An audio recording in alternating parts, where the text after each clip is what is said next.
Sebagai manusia yang memiliki kebutuhan khusus dan juga tentunya tidak jarang sekali mereka mendapatkan cibiran dari masyarakat sekitar. Namun dengan dukungan dari masyarakat dan juga keluarga terdekat, mereka bisa menunjukkan karya dan juga wirausaha yang mereka jadikan satu tempat yang begitu luar biasa. Dan saat ini saya telah berada di kedai susu Tuli di mana seluruh karyawannya memiliki kebutuhan khusus. Dan tentunya bagaimana cerita tentang lahirnya kedai susu Tuli ini akan kita bahas bersama, tentunya masih dalam rangkaian acara Dialog Jember. Halo, saya mau pesan. Oke, mau es cincau susu gula aren. Ya. Satu cincau susu gula aren. Oke, terima kasih. Pemirsa, saat ini saya telah bersama dengan Bapak Sumoko Hadi. Beliau merupakan orang tua kandung dari mendiang Mas Kansa. Dan tentunya Mas Kansa ini merupakan salah satu pencetus kedai susu Tuli. Bagaimana ceritanya? Kalau misalkan kita pengen tahu lebih lanjut, langsung saja kita akan menyapa. Selamat siang Bapak. Selamat siang. Bagaimana kabar hari ini? Alhamdulillah sehat. Alhamdulillahirabbil alamin. Ya. Dan tentunya kalau saya boleh sedikit bercerita ya Pak ya, boleh, kan memang ini banyak yang belum tahu sepertinya masyarakat Jember, ya. termasuk saya sendiri. Tapi ketika tadi saya masuk di jalan, aksesnya begitu mudah sekali untuk dijangkau. Dan kemudian kalau kita boleh melihat situasi dan juga kondisi hari ini di tempat ini merupakan salah satu kedai atau bisa dibilang mini cafe yang tentunya juga bisa menunjang perekonomian Kabupaten Jember. Insyaallah. Oke. Baik, terima kasih Bapak. Sebelum kita mengupas perjalanan kedai susu Tuli ini Bapak, boleh diceritakan sedikit bagaimana sih mendiang Mas Kansa ini tentunya bisa memberikan ide untuk bisa menjadikan tempat ini merupakan wadah untuk teman-teman yang berkebutuhan khusus untuk bisa berkarya di sini tentunya. Ya, saya ceritakan dari awal dulu. Boleh, jadi, silakan. Kebetulan Kansa ini memang anak saya yang nomor 2. Memang dari lahir dia memang sudah cacat untuk pendengarannya. Ini ketemunya di saat umur 1,5 tahun. Kalau bayi kan sama, jadi pada 1,5 tahun kita menemukan tanda-tanda untuk bahwa anak ini memang ada kekurangan di pendengarannya. Akhirnya saya bawa untuk perawatannya. Kebetulan di Jember pada waktu itu masih belum ada untuk perawatan pendengaran untuk anak-anak. Akhirnya saya bawa ke Dr. Sutomo Surabaya. Nah, ini berjalan kira-kira hampir 1 tahun, tiap 2 minggu sekali saya harus ke Dr. Sutomo untuk menyembuhkan anak saya, dan saya memang berjanji akan sembuhkan anak ini berbagai macam cara. Sudah sampai alternatif, mulai dari pengobatan dokter alternatif sudah saya jalan, saya sudah berjanji bahwa akan saya sembuhkan, pasti sembuh anak ini. Karena memang naluri seorang orang tua, betul ya. Jadi akan tetapi dari manapun semuanya hasilnya kok belum mendapatkan, dan saya kebetulan akhirnya pada suatu titik saya istri saya yang menyadarkan saya.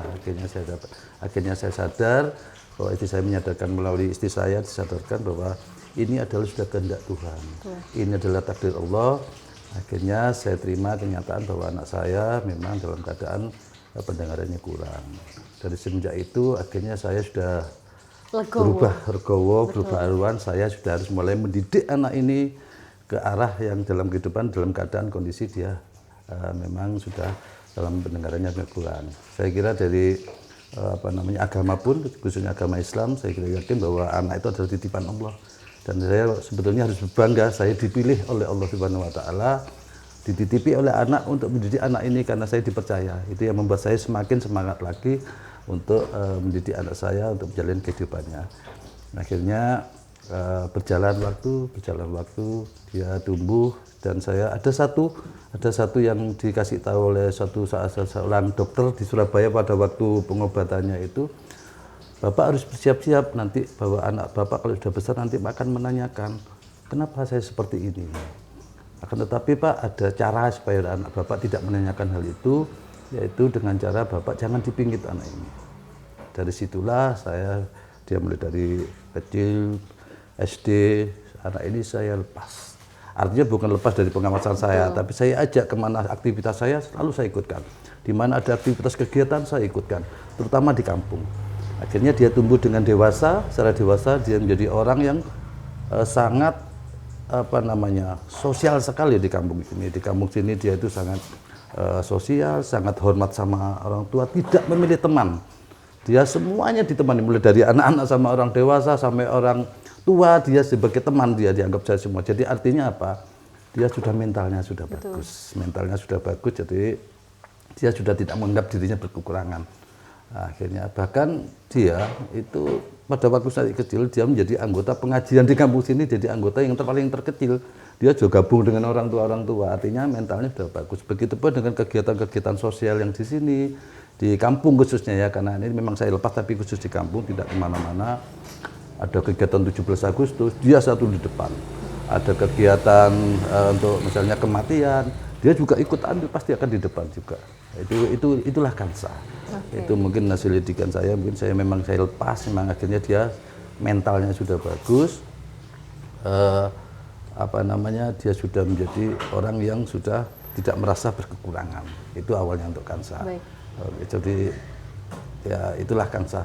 Jadi dia menjadi tumbuh orang yang sangat sopan, patuh sama orang tua, penurut sama orang tua. Saya jam berapa aja kalau nyuruh dia bangun tidur pasti dia berangkat. Baik, dia selalu... memang karena memang di awal kelahiran tadi ada sedikit rasa kurang bisa menerima bahwasanya memang dengan ketidaksempurnaan itu, tapi lambat laun orang tua sebagai orang tua Bapak juga akhirnya bisa menyadari bahwa banyak sekali kelebihan yang bisa dimiliki oleh beliau, begitu ya. Kemudian lambat laun hampir 17 tahun ya. Mas Kansa hidup dan juga ditemani oleh kedua orang tua yang begitu sempurna tentunya, alhamdulillah. Kemudian bagaimana dari pola pikir itu orang tua bisa mengajarkan bahwasanya keputusan-keputusan yang diambil oleh Mas Kansa itu bisa menjadikan sesuatu keputusan yang bermanfaat untuk banyak orang? Iya, jadi gini, kalau kita cerita masalah itu, dia itu sudah nggak tahu itu karakternya dia suka menolong orang, dia suka peduli sama orang, terutama sama teman-temannya. Nah, untuk berdirinya berdiri tempat ini, dia mungkin mau menceritakan, menginginkan tempat ini, tapi dia karena keterbatasan, dia tidak bisa bicara sama saya.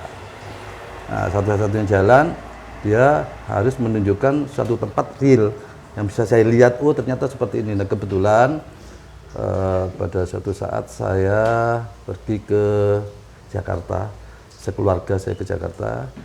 Nah, Kansa ikut. Nah, mungkin itu momen khusus ketepatan Kansa untuk menceritakan tempatnya. Jadi saya berangkat ke sana. Dia menunjuk sesuatu kafe yang dikelola oleh teman-teman tuli, dan saya belum sadar pada waktu itu. Saya nggak sadar pada waktu itu. Anak ini saya ajak ke tempat-tempat yang biasanya untuk menyenangkan anak-anak. Saya pergi ke Dufan, kemana. Tapi dia tidak begitu respon. Dia tetap maksa ke tempat ini. Nah, akhirnya sampai 1 hari 2 hari di Jakarta itu saya hiraukan. Akhirnya kemudian pada saat dia sudah memaksa betul, akhirnya saya bawa, nah ini ke tempat yang ditunjuk itu, di daerah Duren 3 sana itu, ada satu tempat memang ternyata ada kafe. Kebetulan pada waktu zamannya PPKM COVID ya, jadi tempatnya tutup. Nah, jadi begitu tempatnya tutup, saya nggak bisa menjelaskan kepada anak saya bahwa ini PKM, jadi tidak ada boleh buka, tapi dia marah sekali, dia kecewa betul. Artinya begitu, mungkin dia beranggapan, saya ngajak ke sini dari tadi kamu nggak dituruti gitu, mungkin barangkali gitu. Kalau misalkan kita boleh cerita lebih lanjut, karena memang tadi pasti kepotongnya di COVID-19 betul ya. Bapak, kita akan bahas lebih lanjut tentang perjalanan Mas Kansa untuk bisa mendirikan kedai susu tuli ini, tapi jangan kemana-mana pemirsa, kita akan kembali di segmen selanjutnya.